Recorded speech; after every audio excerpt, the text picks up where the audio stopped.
Darshan sir ವಿಚಾರದಲ್ಲಿ ಪ್ರದೋಷ್ ಹೇಳಿದ ಹಾಗೆ 5:30ಕ್ಕೆ ಅಂದರೆ ಸಾಯಂಕಾಲ 5:30ಕ್ಕೆ ಹೊಡೆದು ವಾಪಸ್ ದರ್ಶನ್ ಸರ್ ಮನೆಗೆ ಹೋಗ್ತಾರಂತೆ.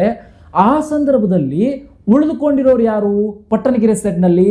ಇನ್ನು ದರ್ಶನ್ ಸರ್ ಏನು 5:30ಕ್ಕೆ 5:15ಗೆ ಹೊಡೆದು ಹೋದ್ರಲ್ಲ, ಆ ಟೈಮಿಂಗ್ನಲ್ಲಿ ರೇಣುಕಾ ಸ್ವಾಮಿಗೆ ಏನೂ ಆಗಿರೋದಿಲ್ಲ. ರೇಣುಕಾ ಸ್ವಾಮಿ ಇನ್ನೂ ಉಸಿರಾಡ್ತಾನೆ ಇರ್ತಾರೆ, ಅವ್ರಿಗೇನೂ ಆಗಿರೋದಿಲ್ಲ, ಇನ್ನೂ ಚೆನ್ನಾಗೇ ಇರ್ತಾರೆ ಅನ್ನೋದು ದರ್ಶನ್ ಸರ್ ವಾದ. ಇನ್ನೂ ಚೆನ್ನಾಗೇ ಇದ್ರು, ರೇಣುಕಾ ಸ್ವಾಮಿ ಏನೂ ಆಗಿರೋದಿಲ್ಲ, ದರ್ಶನ್ ಸರ್ ಆಯಿತು ಇನ್ನು ಮೇಲೆ ಬುದ್ಧಿ ಕಲಿತಾನೆ ಅಂತ ವಾಪಸ್ ಅಲ್ಲಿಂದ ಅವರು ಹೊರಟು ಹೋಗ್ತಾರೆ ಮನೆಗೆ. ಆದಮೇಲೆ ಪಟ್ಟಣಗೆರೆ ಸೈಡ್ನಲ್ಲಿ ರೇಣುಕಾ ಸ್ವಾಮಿ ಹತ್ರ ಉಳಿದಿರೋರು ಯಾರ್ಯಾರಿದ್ರು ಅದನ್ನು ನಾವು ನೋಡೋದಾದ್ರೆ ರಾಘವೇಂದ್ರ, ನಂದೀಶ್, ದೀಪಕ್, ಲಕ್ಷ್ಮಣ್. ಇದಾದ ನಂತರ ಪ್ರದೋಷ್ ಎಲ್ಲಿದ್ರು? ಪ್ರದೋಷ್ ಕೂಡ ಅಲ್ಲೇ ಇದ್ರ ಅನ್ನುವಂಥದ್ದು. ಯಾಕಂದ್ರೆ ದರ್ಶನ್ ಸರ್ ಹೋದಾದ ಮೇಲೆ 5:30 ನಂತರದಲ್ಲಿ ಪ್ರದೋಷ್ ದರ್ಶನ್ ಸರ್ ಮನೆಗೆ ಹೋಗ್ತಾನೆ.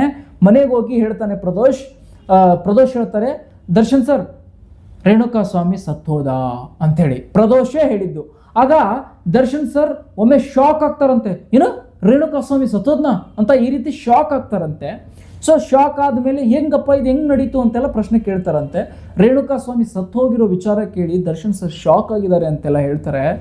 ದರ್ಶನ್ ಸರ್ ಸಾಯೋ ಹಾಗೆ ಹೊಡೆದು, ನಾಯಿ ಹೊಡೆದಂಗೆ ಹೊಡೆದು ಸಿಕ್ಕಾಪಟ್ಟೆ ರಕ್ತಪಾತ ಮಾಡಿ ಅಲ್ಲಿ ಏನಾದರೂ ಬಂದಿದ್ದಿದ್ರೆ ದರ್ಶನ್ ಸರ್ ಅಷ್ಟೊಂದು ಶಾಕ್ ಆಗಿ ಏನು ರೇಣುಕಾ ಸ್ವಾಮಿ ಸತ್ತೋದ್ನ ಅಂತ ಕೇಳೋ ಮಟ್ಟಿಗೆ ಅವರು ಶಾಕ್ ಆಗ್ತಾ ಇರಲಿಲ್ಲ. ಯಾಕಂತಂದ್ರೆ ಆ ರೇಂಜಿಗೆ ಹೊಡೆದಿದ್ರೆ ಅವ್ರಿಗೆ ಗೊತ್ತಿರ್ತಾ ಇತ್ತು, ಆಯ್ತು ಇವ್ನು ಸಾಯ್ತಾನೆ ಅಂತ ಮೊದಲೇ ತಿಳ್ಕೊಂಡೇ ಜೀಪ್ ಹತ್ಕೊಂಡು ಬಂದಿರೋರು.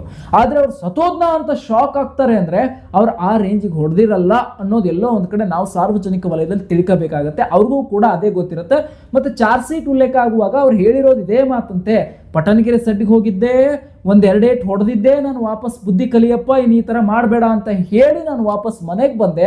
ಆಮೇಲೆ ಏನಾಯಿತು ಅಂತ ನನಗೆ ಗೊತ್ತಿಲ್ಲ, ಆಗನ್ನೂ ಅಷ್ಟರಲ್ಲಿ ರೇಣುಕಾ ಸ್ವಾಮಿ ಸತ್ತೋದ ಅಂತ ನನಗೆ ಹೇಳಿದ್ರು, ಇದಷ್ಟೇ ನಂಗೆ ಗೊತ್ತಿರೋದು ಅಂತ ದರ್ಶನ್ ಸರ್ ಹೇಳಿದ್ರಂತೆ ಚಾರ್ಜ್ ಶೀಟ್ ಉಲ್ಲೇಖ ಮಾಡುವಾಗ ಅನ್ನುವಂಥದ್ದು. ನಾವು ಇದೇ ಒಂದಿಷ್ಟು ವಿಷಯಗಳನ್ನು ತಿಳ್ಕೊಂಡಿದ್ದೀವಿ ಸೋಷಿಯಲ್ ಮೀಡಿಯಾ ಮುಖಾಂತರ ಅಥವಾ ಮಾಧ್ಯಮಗಳ ಮುಖಾಂತರ. ಆದರೆ ಈ ವಿಚಾರವನ್ನು ನಾವು ತಿಳ್ಕೊಳ್ಳೇಬೇಕಾಗಿದೆ. ಈಗ ಏನು ದರ್ಶನ್ ಸರ್ 5:30ಕ್ಕೆ ಪಟ್ಟಣಗೆರೆ ಸೆಡ್ನಿಂದ ಹೋದ್ರು, ಅದಾದ ನಂತರ ಪ್ರದೋಷ್ ಬಂದಿದ್ದು. 5:30ಕ್ಕೆ ಹೋದೆ ಅಂತ ಹೇಳ್ತಾನಂತೆ ಪ್ರದೋಷ್. ಆದರೆ ಪ್ರದೋಷ್ ಹಾಗೆ ಹೇಳ್ಬಾರ್ದು, ದರ್ಶನ್ ಸರ್ ಹೋದ ಮೇಲೆ ಹೋದೆ ಅಂತ ಹೇಳ್ತಾ ಇರಲಿಲ್ಲ, ದರ್ಶನ್ ಸರ್ ಜೊತೆಗೆ ಹೋದೆ ಅಂತ ಹೇಳ್ತಾ ಇದ್ರು. ಇನ್ನು ದರ್ಶನ್ ಸರ್ ಬಂದ ತಕ್ಷಣ ಬಂದಿದ್ದಿದ್ರೆ ರೇಣುಕಾ ಸ್ವಾಮಿ ಸತ್ತಿದ್ದು ಯಾರು ಹೇಳಿದ್ರು, ಫೋನ್ ಕಾಲ್ ಯಾರು ಮಾಡಿದ್ರು, ಅವರನ್ನ ಈಗ ತನಿಖೆ ಮಾಡಬೇಕಲ್ವಾ. ಪ್ರದೋಷಿಗೆ ಫೋನ್ ಕಾಲ್ ಬಂದಿದ್ದು ಯಾರ್ದ? ಇಲ್ಲಿದೆ ಟ್ವಿಸ್ಟು.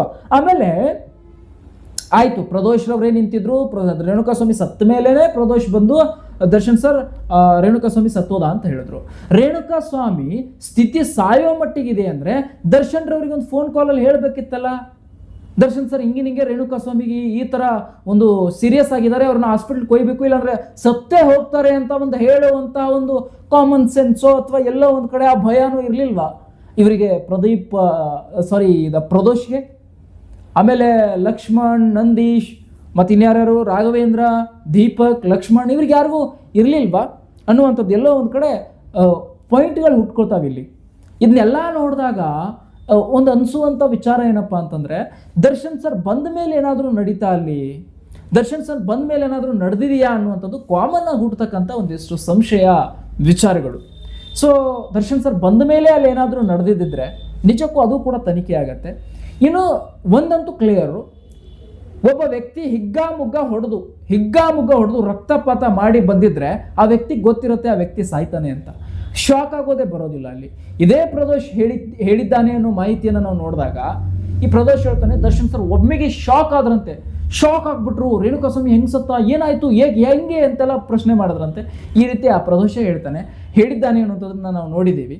ಹಾಗಿರ್ಬೇಕಾದ್ರೆ ಸೊ ದರ್ಶನ್ ಸರ್ ಅಷ್ಟು ಶಾಕ್ ಆಗುವಂಥ ಅವಶ್ಯಕತೆನೇ ಇರಲಿಲ್ಲ. ರಕ್ತಪಾತ ಮಾಡಿ ಬಂದಿದ್ದಿದ್ರೆ ಅವ್ರೇನೋ ನಾರ್ಮಲ್ ಆಗಿ ಹೊಡೆದು ಬಂದಿರ್ತಾರೆ, ಆಮೇಲೆ ಏನೇನು ನಡೆದಿದೆ ಅನ್ನುವಂಥದ್ದನ್ನು ಈಗ ತನಿಖೆ ಮಾಡಬೇಕಾಗಿರುವಂಥ ವಿಚಾರಗಳು ಕೂಡ ಇದೆ ಅನ್ನುವಂಥದ್ದು ಸಾರ್ವಜನಿಕವಾಗಿ ನಮಗೆ ಒಂದು ಕಾಮನ್ ಸೆನ್ಸನ್ನು ಇಟ್ಕೊಂಡು ನೋಡಿದಾಗ ಇದು ಗೊತ್ತಾಗ್ತಿರ್ತಕ್ಕಂಥದ್ದು ಅಲ್ವಾ.